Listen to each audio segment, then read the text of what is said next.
Hi అండి. Psycho బంధువులు అంటే తెలుసండి. సైకో సైకో అంటే వాళ్ళ బుద్ధులు ఎలా ఉంటాయంటే, ఎవరింటికాడన్నా ఫంక్షన్ అయితే ఒక వారం ముందు రోజులు వచ్చేసి రాసుకొని పూసుకుంటారు.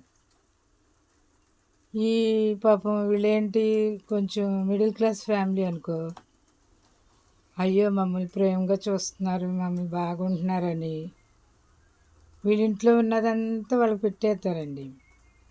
వాళ్ళు వచ్చి తయారుగా తినేసి వెళ్ళిపోతారు. కొంచెం రిచ్ ఫ్యామిలీస్ అనుకో,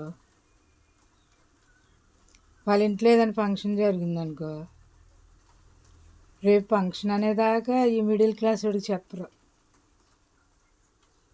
ఎందుకు చెప్పరు?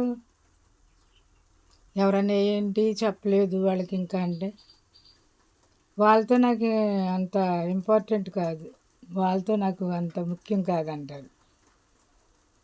వాళ్ళ ఇళ్ళకైతే తయారుగా తినేసి వస్తారు.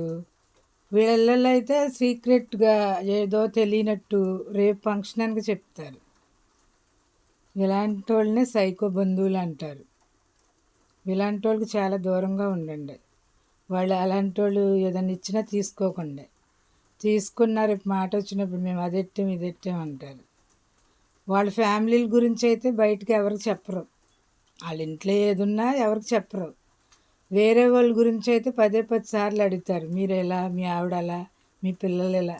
వీళ్ళ పిల్లల గురించి వీళ్ళ భార్యల గురించి బయట పెట్టుకోరు, పరుగు పోద్దని. ఇలాంటి మూర్ఖులతో, తెలిసినోడి కన్నా చెప్పొచ్చు, తెలియనోడి కన్నా చెప్పొచ్చు, కానీ ఇలాంటి మూర్ఖులతో దూరంగా ఉండండి. వీళ్ళ వల్ల వచ్చేది లేదు, పెట్టేది లేదు. కొంచెం దూరం పెడితే చాలా మంచిది.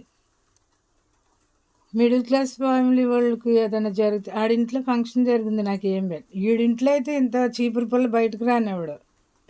పిల్లలకి జడుతారు. వేరే వాడి ఇంట్లో నుంచి మొత్తం తోసుకొచ్చేసి ఎలగబెట్టేయాలి.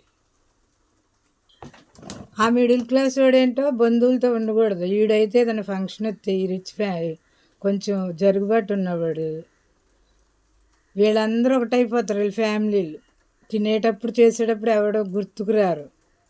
ఈ మిడిల్ క్లాస్ వాడు ఏదైనా తింటే ఆడు తినేస్తున్నాడు, మనకి ఎట్టట్లేదు అంటారు. వీళ్ళు తినేటప్పుడు పక్కన చీమకు కూడా తెలియదు తింటున్నారో ఉంటున్నారో. ఇలాంటి వాళ్ళు జాగ్రత్తగా ఉండండి. ఇలాంటి వాళ్ళతో దూరం పెట్టేయండి. వీళ్ళే సైకో బంధువులు. నా ఛానల్ మీకు నచ్చితే లైక్ చేయండి, షేర్ చేయండి, సబ్స్క్రైబ్ చేసుకోండి.